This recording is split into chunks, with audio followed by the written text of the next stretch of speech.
10장 세상의 바닥 오스트레일리아 대륙 최초의 오스트레일리아 주민. 우리는 이 책에서 로마 제국의 멸망에서부터 이야기를 시작했어. 지금 네 곁에 지구위가 있겠지? 손가락을 이탈리아의 로마에 대고 천천히 동쪽으로 옮겨가 봐. 비잔틴 제국을 지나서 남쪽으로 내려가면 마호메트가 자신을 따르는 사람을 한데 모아 이슬람 제국을 세웠던 아라비아 사막이 나올 거야. 아라비아 사막에서 동쪽으로 가면 굽타 왕조의 영토였던 인도에 닿아. 거기서 더 동쪽으로 가면 중국에 도착하게 돼. 중국의 동쪽에 있는 바다를 건너가면 앞장에서 얘기했던 한국과 일본에 닿지. 일본에서 남쪽으로 태평양의 저 아래로 내려가 봐. 한참을 더듬어 가다 보면 갑자기 거대한 섬에 손가락이 턱 걸릴 거야. 그 섬이 오스트레일리아야. 그 섬은 너무도 커서 대륙이라고 불린단다. 대륙이란 거대한 땅덩어리라는 뜻인데 지구에는 7개의 대륙이 있어. 북아메리카, 남아메리카, 남극, 아프리카, 유럽, 아시아의 6대륙에 이어서 오스트레일리아 대륙이 있지. 대부분의 세계 지도에서 오스트레일리아 대륙은 지도의 아랫부분에 그려져 있단다.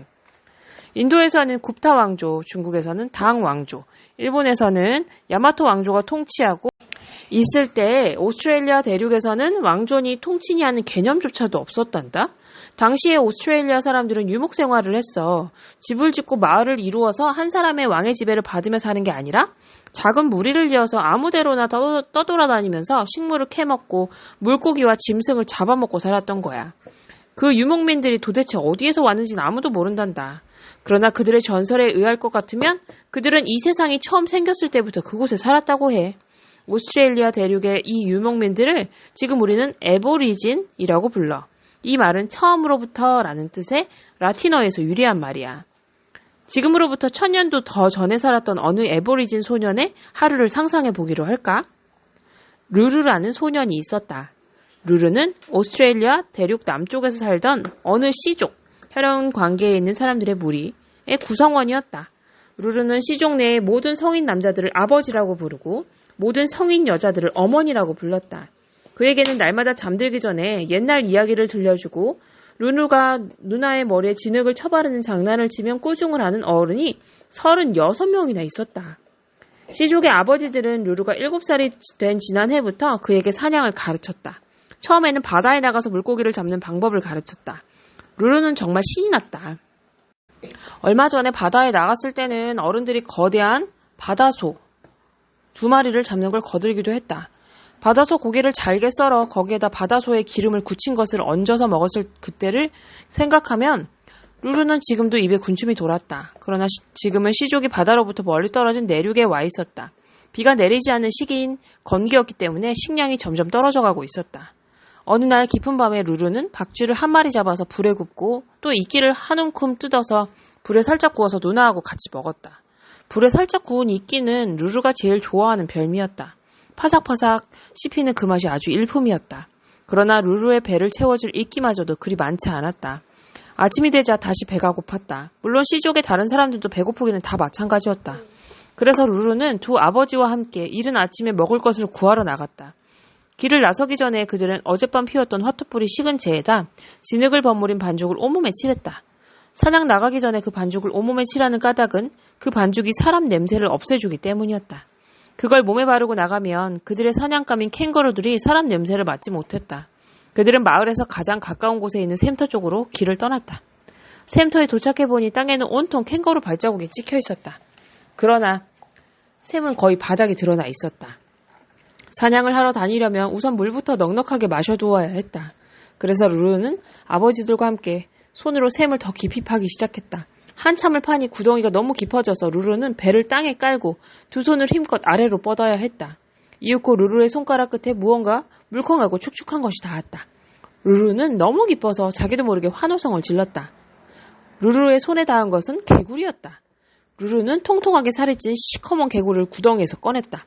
비가 많이 내리는 시기인 우기에는 그 개구리들은 물속에 몸을 담그고 거죽 속에 물이 잔뜩 배게 해서 몸을 최대한 부풀린다. 그리고 건기가 되면 모래 속에 깊숙이 몸을 숨기고 다시 우기가 될 때까지 나오지 않는다. 지금 루루가 잡은 개구리는 그의 머리통만 했다. 루루는 머리를 뒤로 잡치고 개구리를 치켜들어서 두 손으로 쥐어짰다. 개구리의 거죽 속에 배어있던 물이 줄줄 흘러서 루루의 입안에 들어갔다. 이제 루루는 물을 넉넉하게 마셨으니까 안심하고 사냥을 나가도 되었다. 루루와 아버지들은 캥거루의 발자국을 따라서 덤불을 헤치고 다녔다. 얼마 지나지 않아서 그들은 무슨 기척을 느꼈다. 저 앞 덤불 속에서 캥거루들이 낮게 들이운 가지의 부드러운 잎들을 따먹고 있었다. 사냥꾼들은 얼른 땅에 깊은 구덩이를 팠다. 그리고 부드러운 잎이 달린 가지를 한아름 꺾어다 그 구덩이 위에 걸쳐놓았다. 그러고 나서 그들은 덤불 속에 몸을 숨겼다. 루루는 몇 시간 동안이나 꼼짝도 하지 않은 채 웅크리고 있었다. 목덜미에서 땀이 줄줄 흘렀다. 왼발이 저리다 못해서 아예 없는 것 같았다. 그러나 절대로 움직여서는 안 된다는 것을 루루는 잘 알고 있었다. 아버지들은 저만치 떨어진 곳에서 나뭇가지로 몸을 위장한 채 서 있었다. 정말 나무처럼 보였다. 루루는 숨을 죽였다. 캥거루 한 마리가 부스럭거리는 소리가 들렸다. 몸집이 유난히 큰 갈색 캥거루가 천천히 저 앞에 나타났다. 캥거루가 문득 걸음을 멈추고 킁킁 냄새를 맡고 고개를 숙였다. 땅바닥에 놓인 싱싱한 잎들을 본 것이었다. 먹이를 향해서 풀썩 한번 뛴 캥거루는 그만 구덩이 속에 푹 빠져버렸다. 루루와 아버지들은 캥거루를 메고 마을로 돌아왔다. 다른 쪽으로 사냥을 나갔던 사람들은 에뮤, 타조와 비슷하게 생긴 오스트레일리아의 대륙이 원산인 새를 한 마리 잡아왔다. 마을의 여자들도 놀고만 있었던 것은 아니었다. 그들은 하루 종일 도마뱀과 뱀을 한 항아리 가득 잡았다. 오늘 밤에는 잔치가 벌어질 것이었다. 캥거루 고기를 굽고 뱀을 삶는 구수한 냄새가 이내 코를 찔렀다. 루루는 배가 불러서 움직일 수 없을 지경이 될 때까지 먹고 또 먹었다. 그리고 화토풀 근처에 쭈그리고 앉아서 아버지들이 들려주는 꿈의 세월 이야기를 들었다. 신령들이 아직 땅에서 살던 아득히 먼 옛날의 이야기였다. 그러나 루루는 오늘 개구리를 잡고 캥거루를 사냥하면서 멀고도 먼 길을 걸었기 때문에 너무나 피곤했다. 눈꺼풀이 너무나 무거웠다. 루루는 언제인지도 모르게 잠이 들어버렸다. 내일 아침은 뱀고기를 먹을 것이다. 마오리족의 긴 여행. 오스트레일리아 대륙이 세상의 바닥에 있다고는 하지만 지구 위에서 더 아래로 내려가면 세상의 바닥에 더 가까운 곳에 있는 두 개의 섬에 닿게 돼. 이 두 개의 섬이 바로 오늘날 우리가 뉴질랜드라고 부르는 곳이야.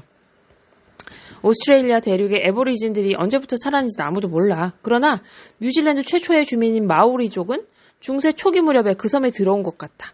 마오리족이 뉴질랜드에 도착했을 때 잉글랜드에서는 영웅 서사시 베어울프가 기록된 뒤였고 비잔틴 제국에서는 유스티니아누스 황제와 테오도라 황후의 지배가 끝난 뒤였으며 인도에서는 굽타 왕조가 침략해온 야만족을 전부 몰아낸 뒤였어. 마오리족이 뉴질랜드에 도착했던 무렵 오스트레일리아 대륙에서는 애보리진들이 수천 년 동안이나 살아오고 있었어. 꼭 그렇다고 단정할 수는 없지만 마오리족은 태평양의 아득히 먼 어느 곳으로부터 뉴질랜드로 항해해 왔으리라고 짐작된단다. 오스트레일리아 대륙에서 동쪽으로 한참을 짚어가면 작은 섬들이 점점이 박혀있는 곳이 나타날 거야. 그 섬들은 북아메리카 대륙으로 이르는 바다의 중간쯤까지 길게 흩어져 있지. 이 섬들을 폴리네시아 제도라고 부른단다. 제도란 흩어져 있는 많은 섬들을 통틀어서 부르는 말이야. 폴리네시아 제도에 사는 사람들은 하나같이 뛰어난 탐험가들이었어. 그들은 큰 나무로 카누, 짐승의 가죽이나 통나무로 만든 작은 배를 만들고 코코넛 섬유로 돛을 만들었어. 코코넛을 쪼개면 그 속에 흰 실처럼 질긴 것이 있는데 그것을 엮어서 천으로 만든 거야. 그들은 카누를 타고 바다로 나가서 물고기를 잡았어. 더러는 상어 따위의 더 큰 물고기를 잡으려고 집이 보이지 않을 때까지 멀리 나가기도 했지. 그들은 또 새로운 섬을 찾아내 다녔어. 카누에 살아있는 닭과 돼지와 과일과 채소를 가득 싣고 발을 붙이고 살만한 새로운 섬을 찾아다녔지. 대개는 원래 살던 곳으로부터 고작 며칠 정도 걸리는 섬에 내려서 정착했어.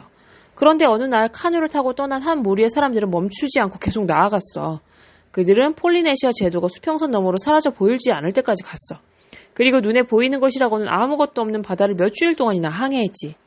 돼지들이 지쳐서 쓰러지고 닭들은 뱃멀미로 골골거리고 과일과 채소도 다 떨어졌어. 카누에 탄 남자와 여자들은 눈을 가늘게 뜨고 수평선을 응시했지. 그들은 서로를 위로했어. 조금만 더 가면 틀림없이 섬에 도착할 거야. 어느 날 아침 수평선에서 해가 막 떠오를 때 그들은 저 멀리 아득히 먼 곳에 길고 허연 것이 떠있는 걸 보았어. 그들은 낙심 어린 심정으로 중얼거렸어. 구름일 거야. 그러나 점점 가까이 다가가자 그들은 길고 허연 그것이 구름이 아니라 두 개의 커다란 섬이라는 것을 똑똑히 분간할 수 있었어. 지금까지 보았던 그 어떤 섬보다도 더 큰 섬이었지. 두 섬 중에서 북쪽에 있는 섬에 내린 그들은 그곳에서 살기로 했어. 마오리족 사람들은 그때부터 새로운 삶의 터전이 된 그 섬을 아우테아로아라고 불렀어. 길고 하얀 구름 땅이라는 뜻이야. 마오리족 사람들은 북쪽 섬을 탐험했어. 산 너머에 또 산이 연달아 있고 험한 계곡들이 있고 깊은 협곡, 좁고 험한 골짜기들도 있었지. 그 새로운 땅이 왜 그렇게 생겼는지 설명하기 위해서 그들이 지어낸 이야기를 들어볼까? 옛날 옛적에 식구가 엄청나게 많은 어느 집에서 장차 위대한 영웅이 될 아이가 태어났다. 그 아이의 이름은 마우이였다. 그는 여러 형제들 중에서 가장 용감하고 힘이 셌지만 막내였다. 형들은 아무도 마우이와 놀아주지 않았다. 나도 사냥에 따라가고 싶어. 마우이가 형들을 졸랐다. 안 돼. 넌 너무 어려. 나도 형들하고 같이 헤엄치고 싶어. 안 돼. 넌 너무 어려.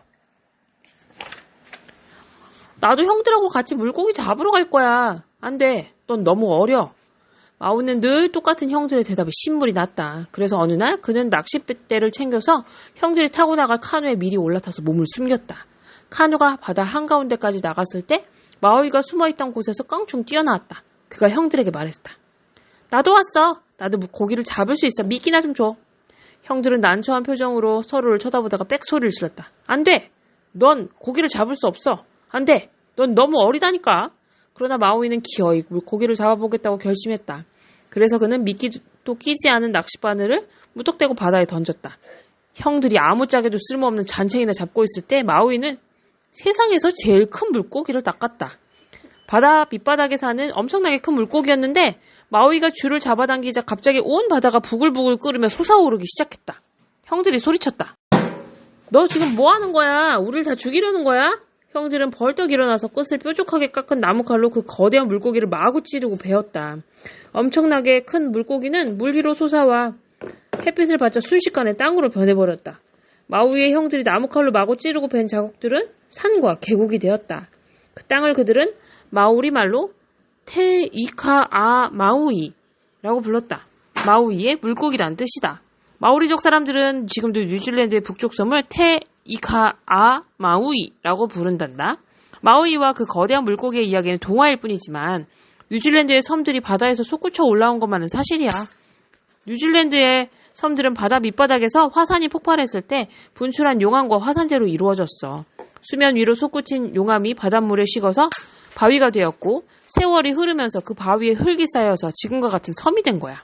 지금도 테이카아 마우이 섬에는 3개의 화산이 활동하고 있어.